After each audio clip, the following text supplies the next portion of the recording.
Anybody tell me the formula of water? H2. कुठले दोन घटक आहेत त्याच्यामध्ये? हायड्रोजन आणि ओके बरोबर. वजनी प्रमाण किती आहे त्याचं? हायड्रोजन आणि ऑक्सिजनचं वजनी प्रमाण किती आहे? नाही माहिती?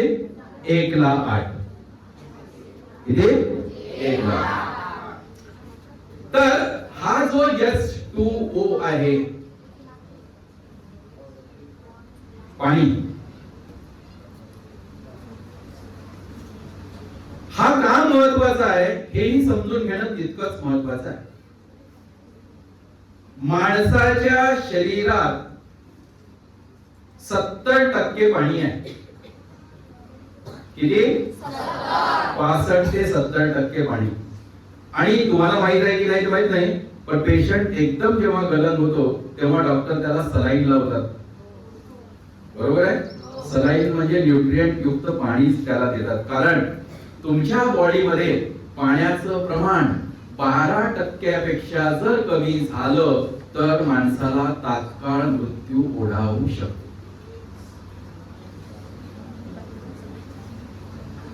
काय सांगितलं मी? तात्काळ मृत्यू होऊ शकतो. म्हणून पाणी ही तितकंच जास्त महत्वाचं घटक आहे. आता या पाण्याचे 3 प्रकार आहेत. मॅडम सांगाल का पाण्याचे 3 प्रकार कुठले आहेत? Anybody tell me. किती प्रकारचं पाणी ऐकलं तुम्ही आतापर्यंत? कोणते सर?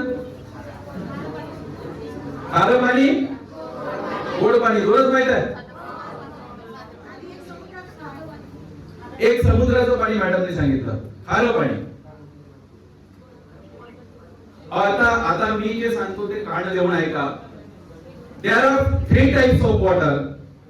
जे आम्ही पाणी पितो that water is called as white water. कुठलं वॉटर म्हणतात त्याला? White water. जे भांडे धुण्यासाठी आणि कपडे धुण्यासाठी जे पाणी वापरतो that water is called as grey water. कुठलं? Grey water.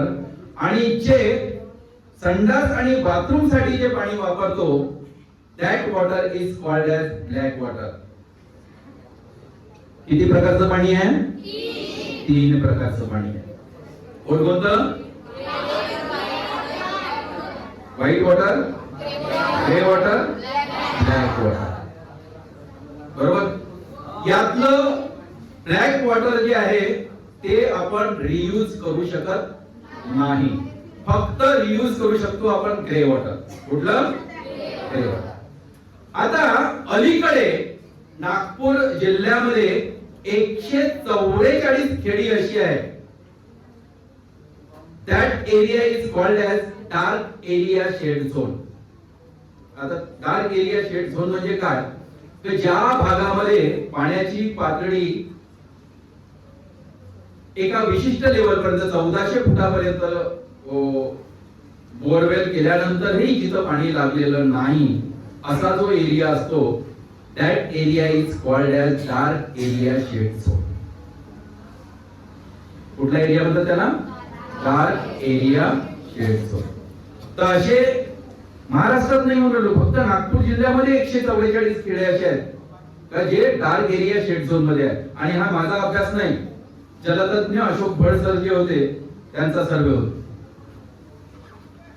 आता ही जी डेफिशियन्सी आहे, ही जी उणीव आहे, कशामुळे निर्माण झाली?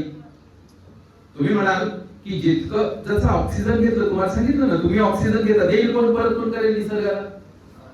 ती जबाबदारी आपलीच आहे ना. पाणी आपण निसर्गातून घेतलं, वापस परत कोण करेल? तुम्हालाच करावं लागेल ना. बरोबर आहे की तुमचे सासरे येतील परत करायला? नाही, आपल्यालाच करावं लागेल. मग तुम्ही हा प्रश्न कराल की सर मी म्हणजे प्रति व्यक्ती रोज 100 ते 125 लिटर पाणी आपण वापरतो. किती?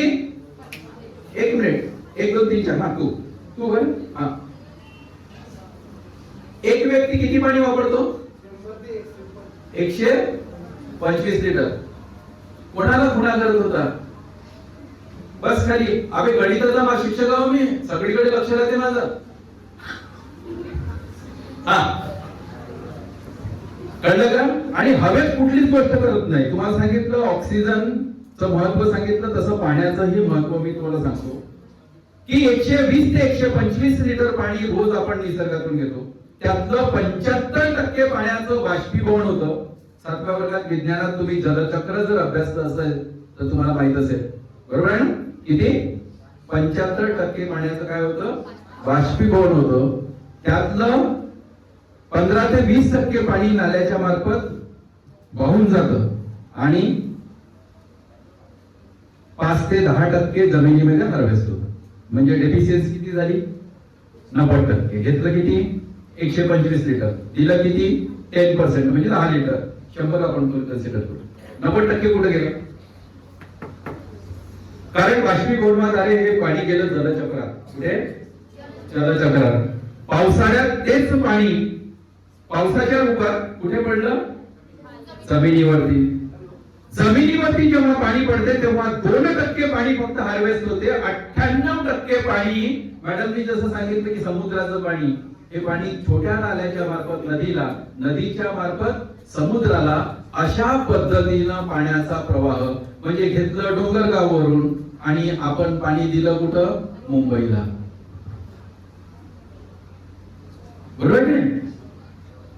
मग प्रति व्यक्ती ही जी होणारी पाण्याची तूट जी आहे, त्यामुळे जलस्तर दिवसेंदिवस खाली चाललेला आहे.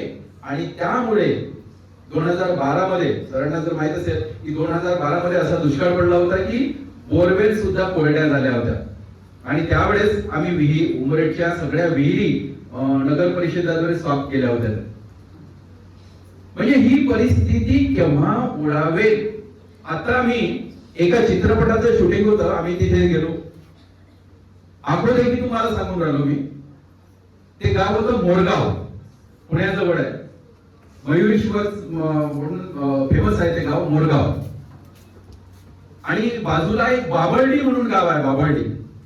तर तिथे आम्ही 5-6च्या दरम्यान जेव्हा तिथे शूटिंगला गेलो, तेव्हा तिथले लोक प्यायचं पाणी आणि बाहेर वापरायचं पाणी टँकरनी घेतात. 60 रुपये ड्रम, 60 रुपये ड्रम आणि 20 रुपयाची 25 रुपयाची कॅन. म्हणजे आपण किती भाग्यवान आहोत की आपल्याला फ्री मध्ये पाणी मिळतं. ही परिस्थिती आहे सर. बरेच असे खेडे आहे की तिथे पाणी अजिबात नाही. आणि उन्हाळ्यात तर राहतच नाही, उन्हाळ्यात राहतच नाही. कारण ही जी परिस्थिती तुम्हाला सांगितली ही आता ऑगस्ट सप्टेंबर मधली होती, मी तिथे होतो. तर ही जी डेफिशियन्सी आहे पाण्याची, फॉर युअर काइंड इन्फॉर्मेशन तुम्हाला सांगतो की 1000 स्क्वेअर फीट ची जर तुमची स्लॅब असेल तर एका पावसाळ्यात जवळपास 65,000 लिटर पाणी त्या स्लॅब वरती पडतं. आणि ते पाणी वाहून जात छोट्या नाल्याच्या मार्फत मोठ्या नाल्याला, मोठ्या नाल्याच्या मार्फत नदीला, नदीच्या मार्फत समुद्राला. त्यातला हार्वेस्ट किती होते? फक्त 2%. कळलं? बाकी सगळं पाणी वाहून जात. आणि म्हणून जेवढी गरज, जितकी गरज आपल्याला वृक्षाची आहे त्याही पेक्षा कितीतरी पट जास्त जतन करण्याची गरज कशाची आहे? पाण्याचीही तेवढीच गरज आहे, लक्षात घ्या. त्याला सुद्धा हलक्यात घेता येणार नाही.